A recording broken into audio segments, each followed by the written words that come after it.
Hello, I'm Raisa Chantami of the Indonesia channel in Jakarta, and this is your TIC News Break on the hour, every hour. Here's what's happening in Indonesia. Former Police General Ferdy Sambo was found guilty on Monday of ordering the murder of his own subordinate Nofriansyah Yosua Huta Barat and sentenced to death in the high-profile murder trial that drew national attention. Presiding Judge Wahyu Iman Santoso said there are no extenuating circumstances for any leniency for the defendant. On the contrary, the panel of judges determined many aggravating factors, including the defendant's persistent denial and remorseless attitudes. Ferdy is also convicted of obstruction of justice for attempting to cover up the murder with the help of subordinates at the National Police Headquarters. It was later found that records from security cameras around the murder scene were removed or destroyed. Close neighbors Indonesia and Timor-Leste agreed to speed up their negotiations on the remaining land border disputes following a meeting between President Joko Widodo and visiting Prime Minister Taur Matan Ruak at the Bogor Palace on Monday.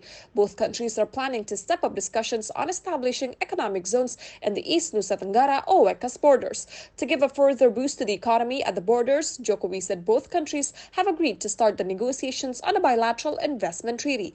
ASEAN has agreed in principle to admit Timor-Leste as its 11th member. ASEAN also granted Timor-Leste an observer status, thus enabling the country to partake in all of the bloc's meetings, including the summit plenaries. According to ASEAN Secretary General Kau Kim Horn, the bloc is seeking to expand its single window initiative with Japan for greater two-way trade. ASEAN is not only banking on the regional comprehensive economic partnership to boost its trade with Japan, but the grouping wants Japan to also become part of the ASEAN single window. Under this economic platform, member states can enjoy faster customs clearance and less paperwork. ASEAN-Japan posted $240.2 billion in bilateral trade volume in 2021, marking a 17.2% year-on-year growth and surpassing pre-pandemic levels. This also makes Japan ASEAN's third largest trading partner. Japan is also the fourth largest source of foreign direct investment to ASEAN among the bloc's dialogue partner countries. In the financial markets, here's how stocks and the currency opened in Jakarta and around the region.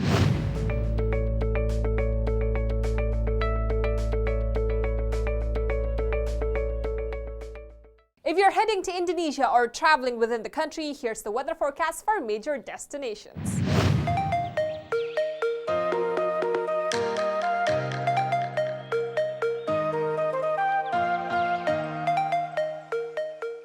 And that's what's happening in Indonesia. I'm Raisa Chantami with your TIC News Break.